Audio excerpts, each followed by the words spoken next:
Agora trazendo, então, o professor, agradecemos muito, Marcelo, pela conferência que nos deu. Agora vamos trazer, em sequência, o professor Victório Oxília, de nacionalidade paraguaia,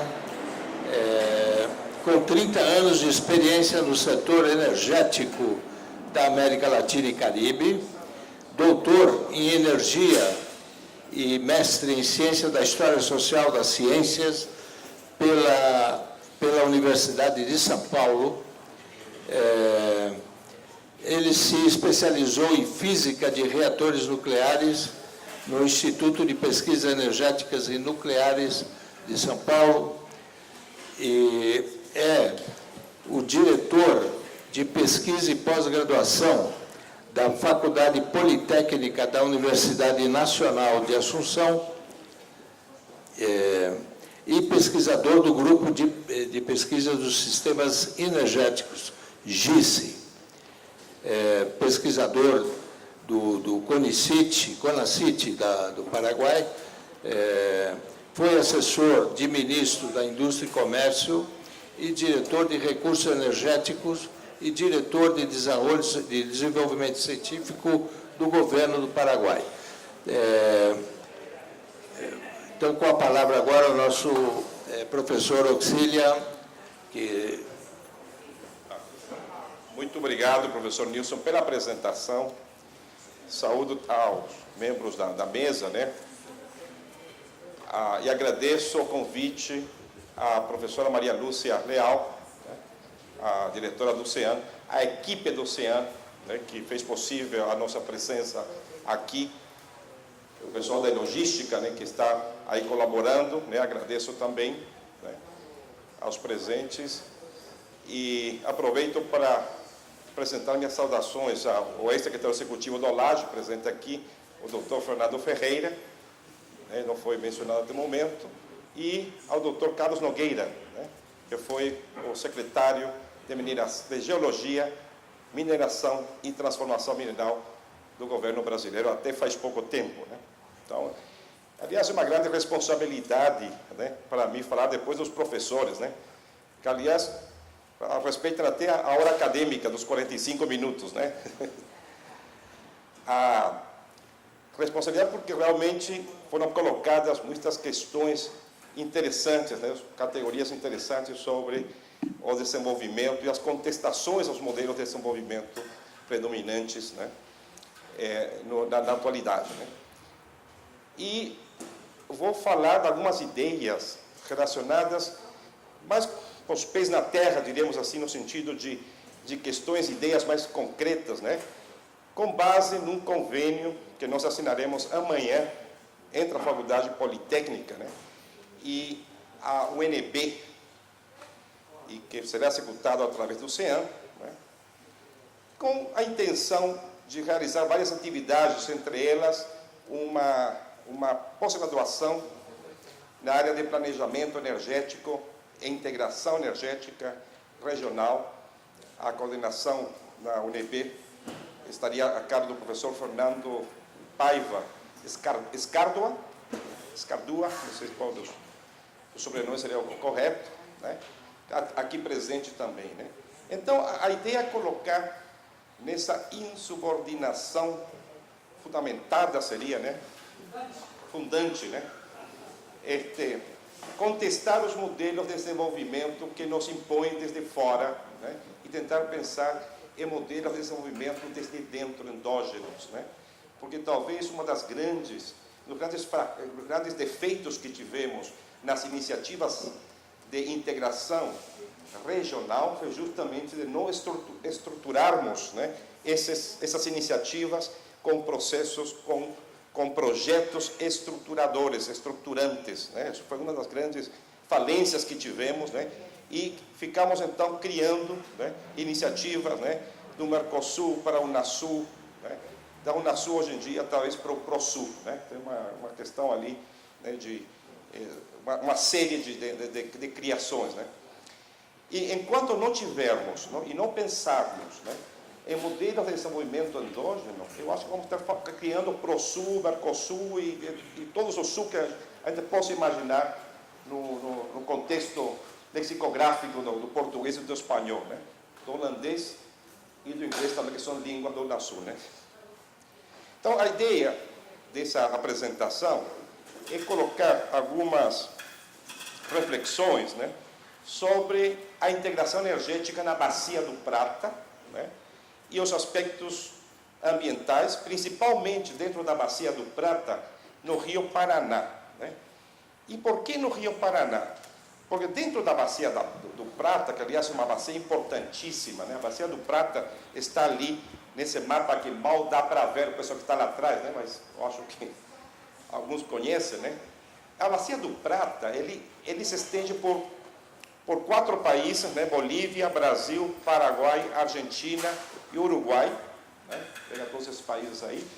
E na fronteira praticamente dessa bacia, vocês veem cidades importantíssimas, né? Inclusive está muito próximo de Brasília, né? Está Brasília, está Buenos Aires, né?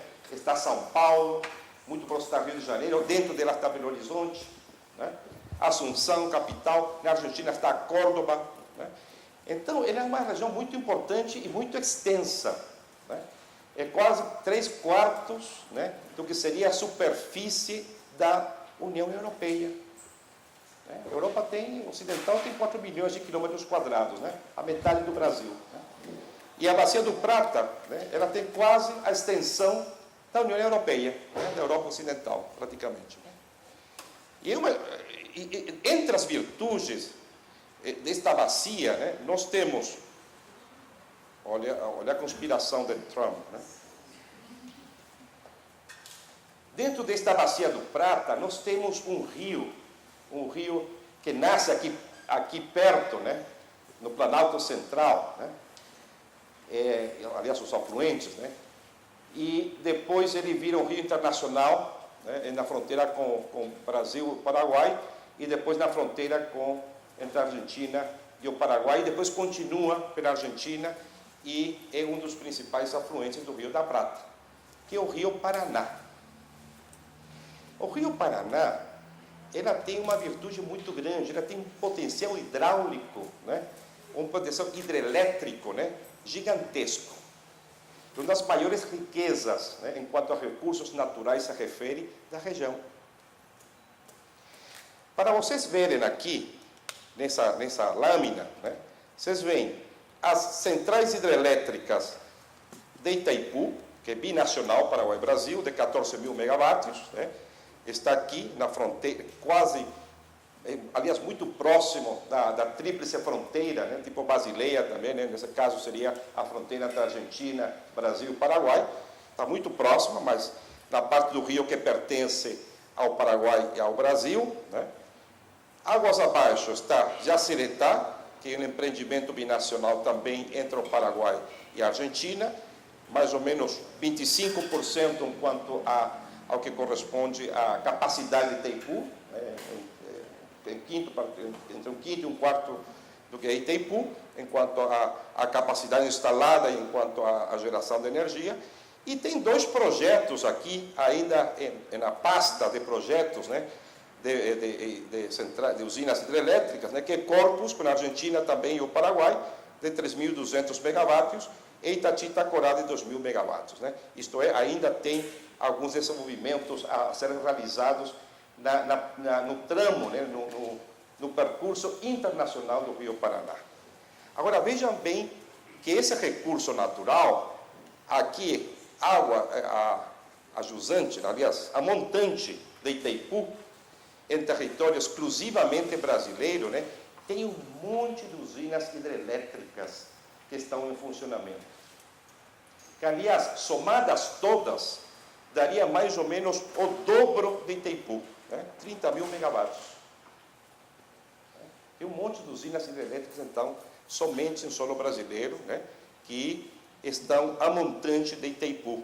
Né? E a água que passa por essas usinas passa também aqui por Itaipu, vem depois para Jaciretá e no futuro virá, então, a abastecer de água, né, essas hidrelétricas futuras de Corpus e Itati-Itacorá. Muito bem. nós temos que, nos casos dessas entidades binacionais, no que se refere à consideração dos aspectos ambientais, né, eles têm programas próprios das binacionais que eles inserem dentro do que seria a responsabilidade socioambiental dessas usinas, né? E no caso do Itaipu Binacional, somente vou mencionar a proteção da biodiversidade da região, que aliás já foi mencionado aqui como uma das grandes riquezas da América Latina, né, a biodiversidade, através das reservas ou dos refúgios ecológicos que tem da entidade binacional, mas principalmente vou mencionar um programa de responsabilidade socioambiental da Itaipu Binacional chamado Cultivando Água Buena, né? Cultivando Água Boa, né? E qual que é o objetivo deste programa ambiental da Itaipu Binacional, né? A proteção das microbacias que abastecem a bacia do Paraná. Isto é, a fonte do que seria o potencial hidrelétrico que permite o aproveitamento da Itaipu. Isto é, cuidar então desse recurso natural. E o interessante dessa proposta, né, de Cultivando Água Buena é justamente trabalhar com as comunidades. Então, eles não colocam, né, não fazem a política, né, de como manejar esses recursos, né, entre quatro paredes. Né? Eles vão às comunidades, né, ter um procedimento de consulta, não, de levantamento das necessidades, do que poderia ser feito para a proteção das microbacias. Né? Então, é uma proposta interessante de formulação de políticas públicas, né? Neste caso, de preservação ambiental do recurso natural que permite o aproveitamento hidrelétrico da Itaipu Binacional. Né? Eles têm bastante desenvolvido este programa, né? Ele se criou na gestão do Jorge Samek, né? Anterior diretor-geral brasileiro, né? E temos entendido que continua, né? No caso de Yacyretá, a binacional argentino-paraguaia, né, não tem o Cultivando Água Buena, né, tem, na verdade, bastante trabalho feito na proteção da flora e principalmente da fauna da região, né? Praticamente, esses seriam os programas que tem desenvolvido dentro da entidade binacional Yacyretá. Agora, o que eu gostaria de chamar a atenção com relação a esses programas de responsabilidade ambiental ou socioambiental dessas entidades binacionais, né, que são o core do que seria a nossa integração energética na atualidade, na Bacia do Prata e, em particular, na Bacia do Rio Paraná, é que, sendo projetos desenvolvidos no mesmo rio, aproveitando o potencial hidrelétrico do mesmo rio, os programas socioambientais estão totalmente divorciados. Isto é, cada um anda, né, do jeito que bem entende. Certo? É evidente que isto se refere, ou seja, está fundado no fato que ambas entidades binacionais são projetos intergovernamentais de dois estados diferentes, né? É certo? A Itaipu é administrado pelo Estado brasileiro, pelo Estado paraguaio, através das empresas estatais, Eletrobras e Ande, né? E no caso de Yacyretá, administrado pelo Estado paraguaio e pelo Estado argentino. Mas justamente o Paraguai é o fator comum entre os dois projetos das duas entidades binacionais. O que nós propomos, em primeiro lugar, é superar esse paradigma, né, solipsista, né, de considerar esses programas de maneira separada. Temos que pensar num programa de responsabilidade socioambiental das entidades binacionais, ou melhor, um programa de responsabilidade socioambiental do complexo hidrelétrico do Rio Paraná, no tramo que é internacional, né? E para isso é necessário reunir né, os esforços dos 3 países, né, da Argentina, do Paraguai e do Brasil.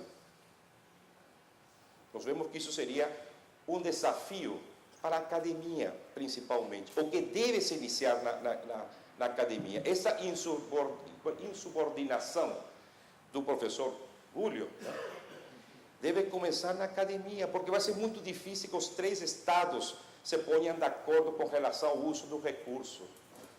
Nós já tivemos na história, né, um processo longo, né, e bastante sofrido de acordo entre esses 3 países, né, para chegarmos ao acordo tripartite, né, que permitiu, né, definir o projeto de Corpus entre a Argentina e o Paraguai e o projeto de Itaipu da maneira como nós o conhecemos hoje, né?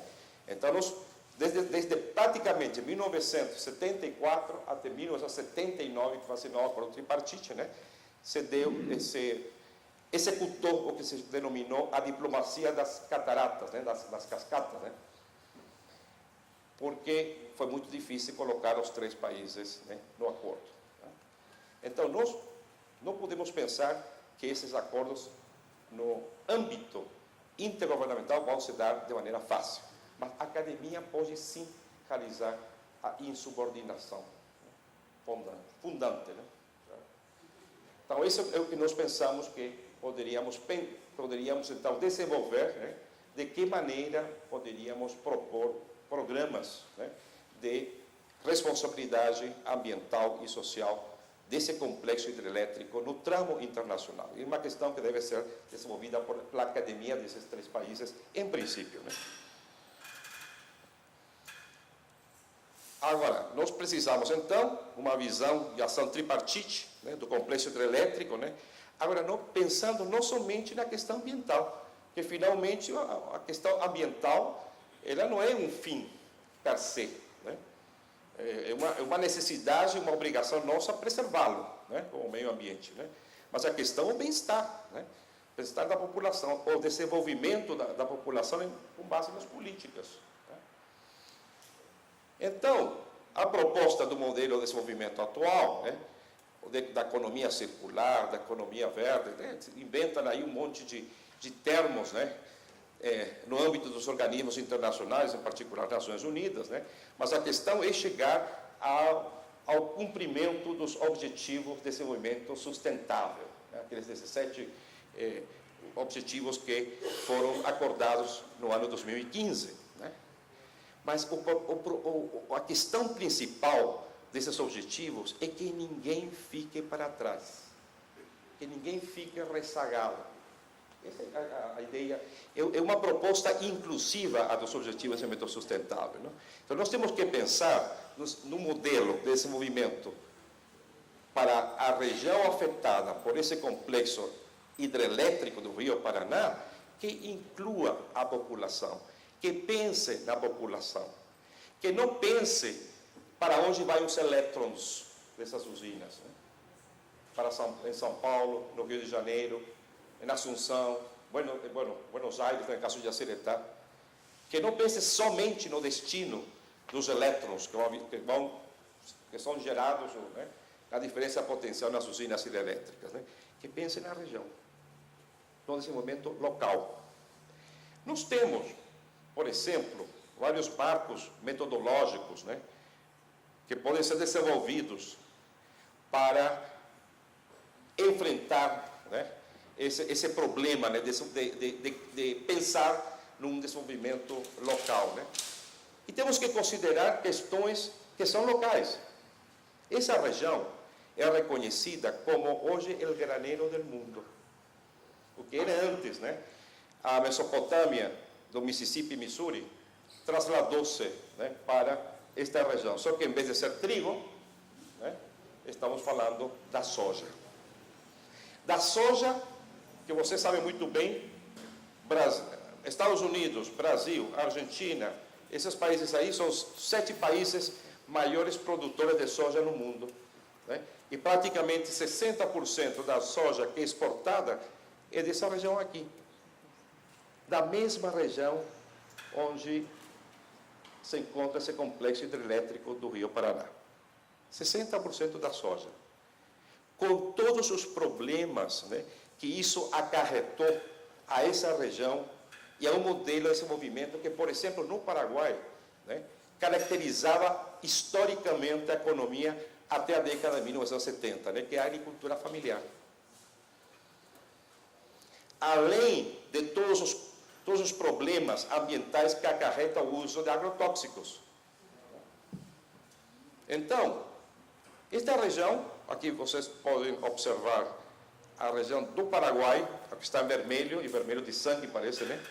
Onde a soja, né, reina absolutamente, né, durante alguns meses do ano, o trigo em outros e o milho transgênico em outra época. São os três crops, cultivos, né?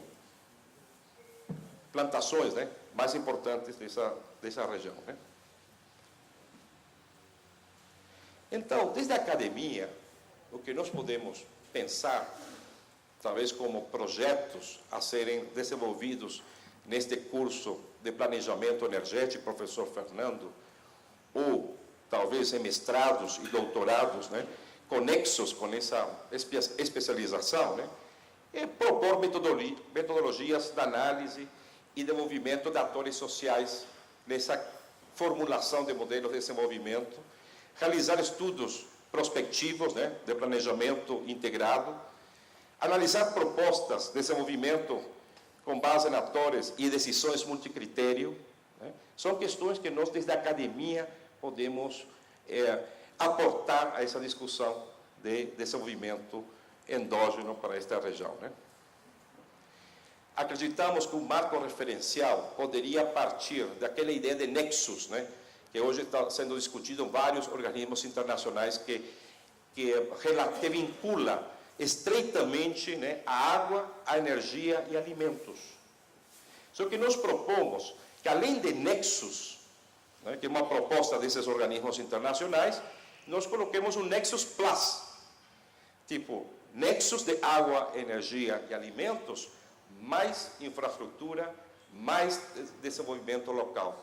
Senão, estaríamos fazendo o jogo das transnacionais. A soja para exportar.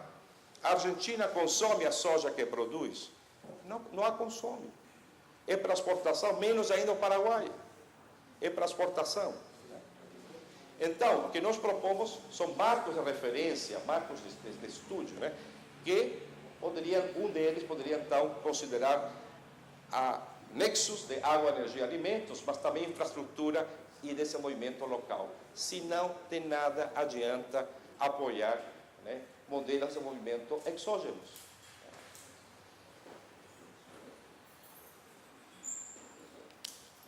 E a questão de trabalhar, por exemplo, na infraestrutura para conectar, né, setores produtivos com os mercados, através de infraestrutura portuária, através de comunicação ferroviária, viária, né, ou fluvial, né?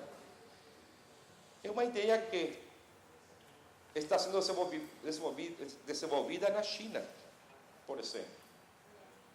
Já que ia se falar da China, né, aqui descobri que um grande negócio, então, o negócio da China, como falando aqui, seria vender fraldas lá para o Mr. Trump, né? Uma economia em declínio, né?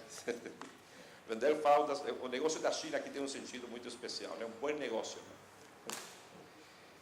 Na China, eles estão pensando uma nova rota da seda. Eles querem firmar-se como a fábrica do mundo, né? O grande império, o milenário império da China. Revitalizar, né, a comunicação com a Europa, né, a rota da seda, mas também com o restante do mundo. Esse foi uma notícia publicada ontem na Folha de São Paulo, né, onde a América Latina já está na visão desta proposta, né, chamada Belt and Road Initiative, é a nova rota da seda da China. Então, não estamos tão afastados, né, ao pensar que nós aqui na região, né, devemos angariar esforços, né, pensando em como desenvolver-nos internamente, né, trazendo esse desenvolvimento às comunidades, né. E temos propostas concretas que podemos desenvolver nos estudos, né? Certo? Primeiro, o manejo integral da bacia do Paraná. Uma bacia é uma bacia, ela não depende das fronteiras entre as nações, né? Nós temos que pensar na bacia de maneira integral, né? Do ponto de vista ambiental. Nós temos que pensar na navegação, a questão muito importante, né? O Rio Paraná, ele é navegável até a Itaipu. Nós podemos sair numa barcaça no Rio Tietê, em São Paulo, e chegar até o embalse, até o lago de Itaipu. E ficamos ali. Porque tem 120 metros de altura que nós não podemos passar. E a jusante de Itaipu, né, continua o Rio Paraná, né, é navegável em algumas estações do ano, em alguns meses do ano, né, e em Jaciretá, que é a binacional argentino-paraguaia, tem uma esclusa, através da qual podem passar os barcos para chegar até Buenos Aires. Nós temos que pensar uma maneira, né, de interconectar, né, o Alto Paraná, o Paraná a montante de Itaipu, com o Paraná jusante de Itaipu. Temos que buscar a maneira de superar essa diferença na usina de Itaipu, né? Intercomunicação entre todos os pontos da bacia. Estamos falando não somente de comunicação viária, ferroviária, né? Os trens elétricos.